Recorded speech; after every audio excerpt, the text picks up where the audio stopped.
Il croyait guider un frère, mais c'est le diable qui l'a trouvé derrière.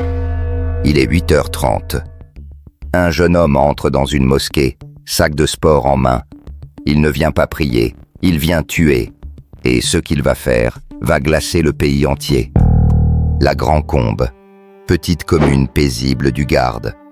Aboubacar Cissé, 21 ans, d'origine malienne, est à la mosquée pour accomplir la prière du matin. Comme des millions de croyants à travers le monde, il s'apprête à se recueillir dans le calme sacré d'un lieu de paix. Aboubacar Cissé commence à nettoyer la mosquée comme chaque vendredi, avant que les croyantes arrivent dans un acte bénévole pour Dieu. Mais ce matin-là, un autre jeune homme s'approche. Il s'appelle Olivier Hadzovic, 21 ans également. Vêtu d'une doudoune, il entre dans la mosquée avec un sac de sport. Il aborde Aboubacar et il lui dit « Apprends-moi à prier ». Aboubacar accepte. Il ne se méfie pas. Il se met à genoux, se penche pour expliquer la prosternation. Il montre comment poser le front au sol.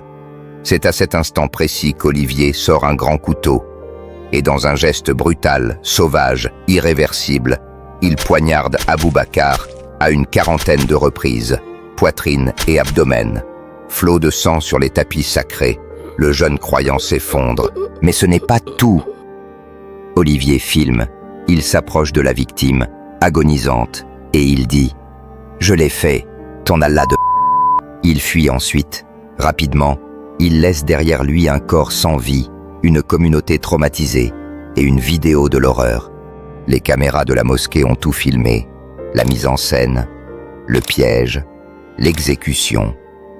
Les enquêteurs parlent d'un stratagème, un plan préparé, pas une pulsion, pas un accident mais une vraie volonté de tuer, une haine contre l'islam. Les gendarmes visionnent l'enregistrement encore et encore. Le visage est identifiable. L'homme n'est pas connu localement. Un avis de recherche internationale est lancé, mais pendant 2 jours, l'angoisse règne. Olivier est introuvable. Jusqu'au soir du dimanche 27 avril, il se rend à Pistoia, en Italie, sans résistance. Mais au lieu du remords, il parle d'un fantasme. Il avoue vouloir tuer encore. Au moins 2 autres victimes pour devenir un tueur en série. En France, le parquet de Nîmes ouvre une information judiciaire pour assassinat aggravé. Préméditation, plus mobile religieux. Les preuves sont accablantes. La vidéo de la scène, les propos islamophobes, le comportement planifié, l'arme.